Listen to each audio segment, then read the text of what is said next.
Interesantísimo como nos habló Roxana. Nos abre el espectro aún más de lo importante que es enseñar a comer. Tener claro que toda la situación que estamos viviendo en el momento viene porque el niño no está aprendiendo a comer. No se acompaña de la madre, se acompaña de un cuidador. Y hay una persona que siempre está presente en el momento del inicio de alimentación complementaria y en el inicio de lo que se debe ofrecer a un recién nacido desde que nace, que es el pediatra. Y esa es la razón de que nosotros sigamos recibiendo instrucción en este sentido. La mañana de hoy, para continuar, vamos a tener nutrición en el niño enfermo. Esto no está funcionando. Gracias, Roxana. En condiciones normales, los niños tienen una necesidad alta de energía por unidad de masa corporal en relación con los adultos, todos lo sabemos, y en contraste una reserva más limitada.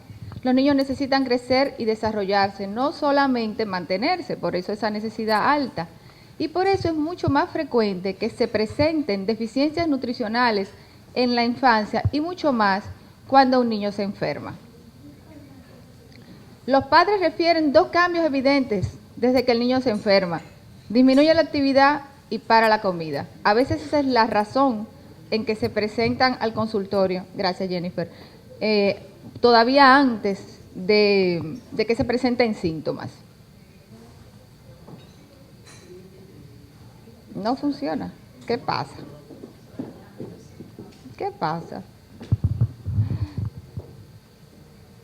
Seguimos. Las enfermedades infecciosas siguen siendo la principal causa de morbimortalidad en los países en desarrollo y mucho más en los niños que tienen menos de 5 años. Las respiratorias y las gastrointestinales llevan la vanguardia en ese mismo orden y se convierte en un real problema de salud pública. La infección afecta el estado nutricional de muchas maneras. Antes se pensaba que solamente cuando una persona tenía una infección grave, la nutrición se afectaba, pero ya más recientemente se ha visto que infecciones leves, como las que vemos todos los días en la consulta, como las otitis media, las amigdalitis, varicela y otras, también hay esa afectación. ¿Y qué realmente ocurre? Si entramos en la respuesta metabólica de nuestro organismo a la infección, vemos que cuando hay infección casi siempre hay fiebre y pobre ingesta de alimentos, por hiporexia, y todo esto conduce al organismo al mismo proceso, hipermetabolismo con un balance nitrogenado negativo, aumento de la gluconeogénesis tratando de obtener energía de la que no se recibe por los alimentos por boca y aumento de oxidación de grasas.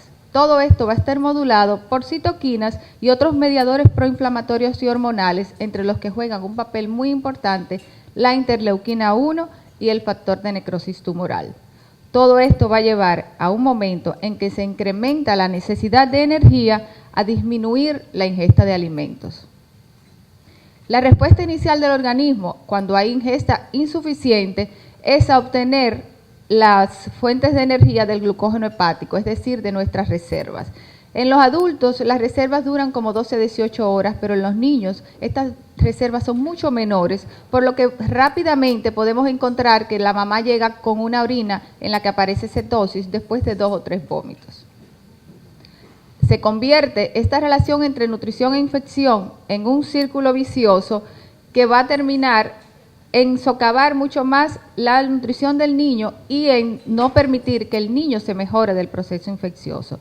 Es muy importante que cuando hablamos del balance nitrogenado negativo nos estamos refiriendo a efectos particularmente por la fiebre. Está demostrado que un niño, incluso una semana después de pasar el proceso febril, ese balance nitrogenado negativo se mantiene y que es responsable de la pérdida neta de peso después que nos enfermamos y que a veces da trabajo recuperar.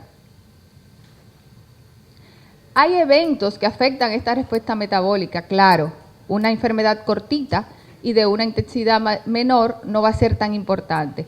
También la progresión de una enfermedad subaguda crónica, la edad vital para nosotros y el sexo, la resistencia a una susceptibilidad genética a la enfermedad que se presenta, que haya inmunidad parcial, por ejemplo, por un esquema vacunal que no esté completo, que la respuesta inmune en ese momento no esté adecuada, dónde está la infección, si hay enfermedades de base, pero coloco aquí de una manera particular el estado nutricional previo del niño.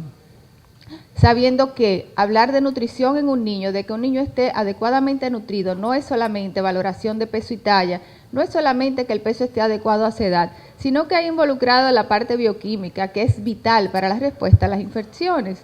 Y en este momento me refiero en particular a vitamina A y al zinc. Ustedes saben que el zinc, que es particularmente un ídolo mío dentro de lo que son los micronutrientes, tiene que ver mucho con la cicatrización, madurez sexual, el apetito, la visión, la velocidad de crecimiento, porque interviene particularmente en la mitosis y sobre todo en la respuesta inmune. Y está demostrado que su ingesta adecuada o complementarlo disminuye los episodios de diarrea y de infecciones respiratorias. La vitamina A, que sigue siendo la principal causa de ceguera como una razón nutricional, por las bajas de retinol, también es muy importante en niños de menos de 5 años y se presentan por estadísticas un 23% de disminución de mortalidad en niños de estas edades, particularmente después de las campañas en el África subsahariana de vacuna contra el sarampión y la utilización de vitamina A por lo menos 2 veces al año, ha cambiado mucho la mortalidad de estos grupos. Continuamos. Y cuando estamos hablando de problema nutricional, tenemos necesariamente que entrar a hablar de diarrea, porque por sine qua non, por siempre, ha sido una causa importantísima de malnutrición aguda. En la primera infancia, por razones anatomopatológicas, sabemos de intestino de que va a haber mucho más frecuencia de infecciones gastrointestinales y también que van a ser mucho más frecuentes sus dos complicaciones, la deshidratación y la malnutrición. Hay dos factores que son fundamentales en esto, la disminución de la ingesta por la hiporexia y también la malabsorción de nutrientes. Pero después de revisar estudios de intervención en niños malnutridos, se ha demostrado que realmente la malabsorción no es un problema importante, porque seguimos teniendo un 80 a un 95% de absorción adecuada de hidratos de carbono, un 70% de las grasas y un 75% del nitrógeno. O sea que el factor de caída en la alimentación, de caída en la cantidad de alimentos que recibe el niño, es el factor más importante. ¿Seguimos? Esta es una gráfica del doctor Benguí que recibimos del doctor Alcibiades Batista, un compañero de trabajo de la región de Panamá. La diarrea sigue siendo muy importante en el mundo, 8.8 millones de muertes anuales en menores de 5 años y 1.3 millones de muertes al año. Realmente, a pesar de todas las estrategias de salud pública, las mejorías en la higiene, las técnicas de lavado de manos, la introducción de la rehidratación oral, la reciente introducción de la vacuna de rotavirus, todavía sigue siendo un aporte importante de carga de morbimortalidad para nuestros niños. La relación de la diarrea y la nutrición es una relación vieja, de que una lleva a la otra y viceversa. Pero les traje aquí toda la investigación desde 1968 hasta después del 98, donde varios investigadores en diferentes continentes, Mata, Martorell, Roland y el Dr. Black, revisaron qué tan grande era esa relación para saber si habían intervenciones interesantes que hacer. ¿Y qué encontraron? Encontraron que al menos 1/3 a 1/4 del déficit de crecimiento era atribuible a infecciones intestinales. Entonces, revisaron los dos mecanismos básicos, menor ingesta de alimentos y mala absorción.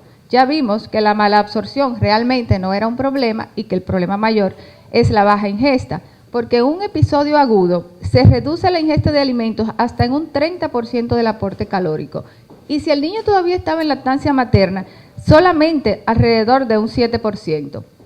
Entonces, luego de establecido esto, pensaron qué estrategias podemos utilizar para entonces apaciguar, disminuir, minimizar esta relación de impacto de diarrea en la nutrición. Pues entonces surgieron los estudios de que la lactancia materna exclusiva puede prevenir los efectos nutricionales durante la diarrea aguda y que si a un niño que ya no está en lactancia se le mantiene una dieta habitual con la misma cantidad de aporte necesaria, también eso puede producir un efecto de protección. La última etapa de los estudios vino después del 1988, en la que se revisaron micronutrientes, a ver cuál era realmente el papel que jugaban en estos pacientes. Y ahí surgieron todos los trabajos alrededor del zinc, en el que se demostró que una reducción en la incidencia de diarrea en 20% en niños que se suplementaban con zinc durante los procesos. Luego de esto, la OMS y la UNICEF los incorporaron dentro de sus protocolos, ofreciéndose por protocolo ya 10 miligramos diarios a los menores de 6 meses y 20 a los mayores de 6 meses por 10 a 14 días, con una finalidad clara: no solamente disminuir la gravedad del episodio que estaba presente, sino también para prevenir la diarrea 2 o 3 semanas después. Ustedes saben que muchas veces el niño sale de un episodio, entra en un episodio muy cerca y ya no serían episodios agudos, sino diarreas recurrentes que tienen todavía un impacto mucho mayor en la nutrición del niño. Luego de todos estos estudios, las guías cambiaron.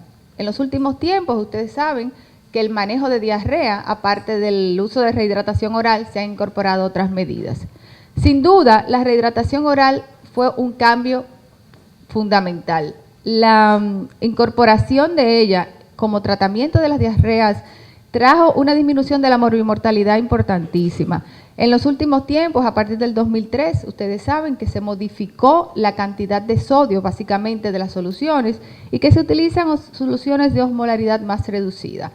Las dos instituciones más importantes, europeas y americanas, para el manejo de niños, hablan de la cantidad de miliequivalentes bajó de 90 a 60 a 75 miliequivalentes de sodio, y con eso estamos resolviendo las situaciones de una manera adecuada. El mantenimiento de la lactancia materna, siempre hay que hablar de lactancia, en todos los casos siempre debe mantenerse. Y si no hay leche materna, las fórmulas sin diluir, que fue una práctica acostumbrada por mucho tiempo y que traía ya mucho más impacto a nivel de la nutrición. Siempre condicionando que si el niño está enfermo, las tomas pueden ser más frecuentes de lo que ya estaba establecido para su edad y en menor cantidad. Y algo vital, reintroducir precozmente la alimentación que ya estaba instituida. Después de 3 a 4 horas, cuando se consigue hidratar el paciente, cuando ya el estado general cambia y el reflejo de náuseas, si lo había, ha disminuido, es muy importante que el niño vuelva a comer, y no alimentación limitada, sino lo que estaba comiendo, sino intentar alimentos nuevos en este momento. La leche sin lactosa, otra cosa que cambió, ya solamente se utiliza en los niños que tienen síntomas o signos de mala absorción. No hay tiempo durante un episodio de diarrea aguda de que el borde en cepillo se vaya y que no haya disacaridasas. Esa función está demostrada que se mantiene. La alimentación habitual en los niños que son mayores, evitar las dietas astringentes. Todos recordarán las dietas BRAT, plátano, arroz, carne seca, que eran muy bajas en micronutrientes, a veces se prolongaban por semanas, traían problemas de constipación, se alteraba todo el hábito de alimentación del niño y traía problemas nutricionales. Ya del zinc les hablamos bastante, y coloco aquí los probióticos porque aunque no están colocados en las guías, sí está demostrado en revisiones sistemáticas y metaanálisis que disminuyen el episodio de diarrea en alrededor de 1.2 días, es decir, de 24 a 30 horas, y que en muchas ocasiones son un arma importante para sumarla a las estrategias para combatir diarrea. Saliéndonos ya de la diarrea, hay otras infecciones que ocurren en la infancia, los exantemas, otros procesos virales, las infecciones respiratorias, y en esos momentos, para tratar de que el niño se siga alimentando, hay algunos datitos, y muchas cosas las van a ver en coincidencia con Roxana, que podemos hacer. Tenemos que ofrecer muchos líquidos, aunque la enfermedad realmente no cause deshidratación, no comenzar una comida nueva, esperar los intervalos sin fiebres para ofrecer alimentos, porque no es una cámara de tortura, el momento de la comida es un momento social y debe ser placentero. Las presentaciones deben ser atractivas en forma y color, porque un niño está enfermo, no hay que darle un puré de papa solito, adórnele su comida y ofrézcale lo que a él le gusta. Utilizar lo que el niño generalmente acepta, no pretender que se lo coma todo porque está enfermo. Hemos estado enfermos y sabemos que no nos lo comemos todo. También podemos disminuir los intervalos y los volúmenes, hacerle la vida un poquito más fácil al niño en lo que pasa en la etapa aguda de su enfermedad, y dejar, como siempre, que el niño interactúe con la comida con todos los sentidos. Esas son las fotos más chulas de mi casa, dando comida, embarrada yo de comida y mis hijos también, trae recuerdos realmente muy importantes desde el punto de vista maternal. Y en este momento saber que la disciplina no se puede perder, que con ser padres indulgentes no ayudamos a nuestros hijos en ninguna de las fases de su vida. La comida, yo siempre le digo a las mamás, es la primera oportunidad que le da al padre de ponerle límite a su hijo, de enseñarle que por ahí es que va la cosa, que si te tengo que volver al carril, voy a buscar la forma de hacerlo, siempre con autoridad y con amor, que es la mejor definición de disciplina que yo he encontrado. Otros detallitos: durante una enfermedad, el niño necesita comer con regularidad, porque está enfermo, no hay que dejarlo que se quede sin comer. Después de una enfermedad, necesita por lo menos una comida adicional diaria, durante una semana como mínimo. Recuerden que ahorita les comentaba que el balance nitrogenado negativo se mantenía hasta una semana y a veces más después de caer la fiebre. O sea que esa pérdida, esa volver al equilibrio, necesita una compensación. Es un buen momento cuando un niño se mejora para corregir déficits de micronutrientes, vitaminas y minerales. Casi siempre hay un hemograma envuelto en el proceso. Uno encuentra que o tiene anemia o las reservas de hierro están bajas y puede aprovechar para ir corrigiendo. Y también, para si no se consigue una ingesta proteica calórica adecuada, utilizar la fortificación y la suplementación enriqueciendo los propios alimentos que el niño come. Ya ahora pasamos al otro escenario, al niño a la historia de la malnutrición dentro de una hospitalización, es decir, enfermedades que a veces no son tan importantes, pero que requieren que lo dejemos presos. En las últimas décadas hay muchos estudios clínicos que han demostrado que la incidencia de malnutrición hospitalaria es muy alta. En adultos esto está demostrado hace tiempo, se habla de un 40 a un 50%. Y en niños ya eso cada vez aparece mucho más información en la literatura. Hay pacientes que ingresan sin evidencia clínica de malnutrición y las desarrollan en cierto grado. Entonces, ese es el punto que queremos dejar claro. Han disminuido mucho los casos de desnutrición severa, los vemos mucho menos en nuestro consultorio, pero hay muchos niños que son desnutridos leves, que viven rayando, que yo digo que cualquier enfermedad se los lleva al chasis de una vez, o niños que están entre los leves y los moderados, que son los que deben tener nuestra atención, porque todo esto a largo plazo traerá sus consecuencias. Sí. En el momento, los avances científicos y tecnológicos han aumentado muchísimo, pero seguimos siendo como un poquito permisivos con el asunto de la comida. A veces no le damos toda la importancia y la prevalencia de malnutrición hospitalaria llega a estar desde un 10 a un 58%, variando de un centro y de diferentes continentes. Hay factores que contribuyen a la malnutrición durante la misma estadía. Los registros antropométricos no existen, muchas veces uno se ingresa y ya estaba en ayuno y se mantiene el ayuno por alguna prueba diagnóstica. A veces se le dice a la mamá, oye, el niño no ha comido, tiene una solución parenteral puesta, por ahí lo está recibiendo todo. No se preocupe que cuando él vuelva, él arranca, él vuelve y come. Carazo error. Las comidas mal programadas, presentadas y distribuidas. Un niño que está enfermo, que está hospitalizado, a veces cuando llega la hora de la comida, el niño está durmiendo, cuando se despierta, esa comida está fría, el niño no la quiere, ya no hay oportunidad de que se cambie esa alimentación, no hay la facilidad de irla a buscar a la casa y el niño vuelve y se queda sin comer. También una monitorización nutricional escasa y limitada, porque aunque el diagnóstico nutricional está en todas las historias clínicas, en todas, es raro que se haga el diagnóstico nutricional. Al ojo por ciento ponen eunutrido, ponen eutrófico, pero las tablas y las valoraciones objetivas han desaparecido de nuestras historias clínicas. También hay pérdidas aumentadas por complicaciones de tratamiento médico o por tratamiento quirúrgico. Sin ni hablar de cómo afectan los medicamentos, cómo alteran el gusto y el olfato. En particular, ahí adelante el metronidazol, ese sabor a metal que produce en la boca, no nos permite, no digo yo que como un niño, el que ha tomado metronidazol sabe que quita el hambre y ese sabor a metal no lo deja comer. Continuamos. ¿Sí? Insisto que desde los 80 se habla de que la necesidad de soporte nutricional en el niño interno hospitalizado es muy importante, pero siempre nos enfocamos mucho más en el problema médico primario. Sigue, Jennifer. Son múltiples los trabajos que ya hablan de cómo empeora durante la estancia hospitalaria la nutrición del niño. Seguimos.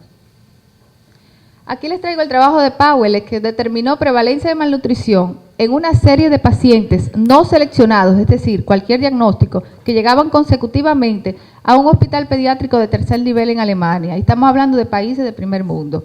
Usando puntos de cortes definidos por Waterloo, menos de 80% percentil, encontrados un 6.1% de los pacientes desnutridos. Y de esos, el mayor riesgo se encontró en los escolares, que siempre pensamos que esos tienen menor riesgo, porque ya tienen acceso a alimentarse, un 7.1%, y en los niñitos pequeños de 2 a 5, que llegó hasta un 4.3%. Este otro trabajo es interesantísimo y llegó a mis manos a través de la doctora King, que todos ustedes la conocen, y me pareció muy interesante traérselo por el asunto de que siempre pensamos que los que están más malitos o tienen enfermedad de base son los que tienen más riesgo. Y realmente ya está también demostrado que en los niños con infecciones leves, como los que él estudió, en los que incluyó problemas gastrointestinales, enfermedades respiratorias, otras infecciones menores, o niños que se ingresaron para un diagnóstico, ya sea por una biopsia, una endoscopía gastrointestinal o un estudio diagnóstico de imágenes. Valoraron la puntuación Z para su índice de masa corporal cuando ingresaron y cuando se fueron. Y dividieron los grupos en A y B según la puntuación estuviera en déficit desde el inicio o el niño estuviera en buen estado nutricional. Seguimos. Identificó 4 factores de riesgo que estaban mucho más en mucho más frecuencia, muchas veces doblada la cantidad del porcentaje, en los niños que tenían déficit desde el inicio. Los más chiquitos, menos de 2 meses, de 2 años, los que mantenían la hospitalización más de 5 días, los que tenían fiebre y dolor abdominal nocturno. Sí separaron de dolor abdominal los niños que estaban ingresados particularmente por una dolencia digestiva. Y encontraron que los niños con una puntuación de Z-score menor a 2 desviaciones estándares para su índice de masa corporal desde el ingreso, tenían una pérdida de peso mucho más significativa que los que estaban nutridos al inicio y que ya a las 72 horas ese proceso estaba instalado. Porque esa es otra cosa que manejamos mucho lo que vemos nutrición, que se acude a la nutrición cuando el daño está hecho, no se utiliza como prevención. Ya a las 72 horas había una situación, ya había establecido todo ese hipermetabolismo y ya es mucho más difícil revertir. Recordemos siempre que evitar es mucho más fácil y mucho menos costoso que corregir. Dejan como recomendación que haya estrategias diagnósticas rutinarias tempranas, es decir, que al momento de la historia clínica se establezca riesgo nutricional. El que no tiene riesgo en el momento, pues entonces se le da un seguimiento. El que está en riesgo, entonces se implementan las medidas. Y sugieren cosas que en esos países son mucho más fáciles de implementar, y miren, como quiera no las tenían. Mejorar el servicio de catering, flexibilizar el horario de la comida cuando una persona está enferma, y cuidado mucho con los protocolos de limpieza intestinal, porque a veces ingresamos a un paciente ya en ayuno para un procedimiento. Por alguna razón, en ese momento, ese procedimiento no se dio. Entonces, ¿le doy comida, doctora? No, no le des, porque en 6 horas a lo mejor va a estar listo. Y muchas veces el niño vuelve y amanece en ayunas. Imagínense la tragedia, ese muchacho llorando, esa mamá desesperada y el daño secundario. Ya aquí vamos a revisar prevalencia de malnutrición en pacientes pediátricos hospitalizados. Puedes darle adelante. Aquí hay 5 trabajos muy importantes de 5 países, diferentes continentes, en los que ellos estudiaron prevalencia por diagnósticos mixtos, es decir, sin valorar si eran leves o no. Continúa. Y utilizando criterios equivalentes en esos países, la prevalencia de malnutrición en hospitalizados varió de un 6.1 a un 14%, y en Turquía hubo un hospital que llegó hasta un 32%. Y concluyen hablando de que en los últimos 10 años ellos realmente no han tenido cambios en esa prevalencia, a pesar de que insisten en instalar protocolos de nutrición. Y en esta parte, de una manera sencilla, presentarles los pacientes a los que siempre le damos importancia con la nutrición, que son los pacientes que tienen enfermedad de base. Por hablar de las enfermedades cardíacas, normalmente hay una situación de base entre un 18 y un 64%, que es mucho más frecuente si el paciente es quirúrgico o los que tienen malformaciones congénitas con el cortocircuito de izquierda a derecha. Los pacientes de cuidado intensivo, que andan por alrededor de un 24% cuando llegan a UCIP, pero de dato importante que el 84% de esos pacientes con malnutrición aguda tenían una enfermedad subyacente. Y el alta en promedio entre el recién nacido a término y el pretérmino varió de un 26 a un 48%. En los niños mayores no hubo ningún tipo de cambio. Continuamos. Los niños con malignidades son de los que más se han beneficiado de la introducción de protocolos de nutrición. Antes, hasta el 50% de los niños con malignidades estaban malnutridos y en el momento de hoy, no, sigue esa misma. 3 trabajos importantes reportan un 9.1%, un 7% y un 28%, pero tomando en consideración que Broder trabajó con niños con tumores sólidos que tienen una envergadura mayor. ¿Seguimos? Y los pacientes neurológicos. Ahorita hablaba Roxana de que sienten las cosas diferentes, por ejemplo los autistas, y tenemos ciertos trucos que podemos utilizar para que ellos sientan la comida y para que no broncoaspiren, que es una razón frecuente que ocurre. La prevalencia de malnutrición se incrementa con la edad en los pacientes con enfermedades neurológicas, con el déficit del cociente intelectual y con la parálisis cerebral. Los niños con parálisis cerebral se asocian mucho su dificultad con el grado de disfunción para alimentarse. Ustedes saben que las ondas a nivel de esófago y para llegar la comida a estómago, hay muchos problemas de la distonía esofágica, muchos problemas de reflujo en los pacientes neurológicos. Pawelek en 99, en una población mixta, encontró alrededor de un 24% de desnutrición, valorándolo por estas tablas de Waterloo en niños con retraso mental. La anterior. Pero ustedes saben que las consecuencias de la malnutrición en la infancia no solamente se ven específicamente en la infancia, esto sería fruto de otro tipo de conferencia. Vemos el clásico niño que no crece y se desarrolla bien, el que le va mal en la escuela y la persona que arrastra situaciones hasta su vida adulta e incorpora una manera de comportarse con los demás totalmente inadecuada. Vemos ahora todas esas situaciones que estamos viviendo de disfunción familiar que está llegando a puntos críticos que nunca pensamos que íbamos a ver en la sociedad actual.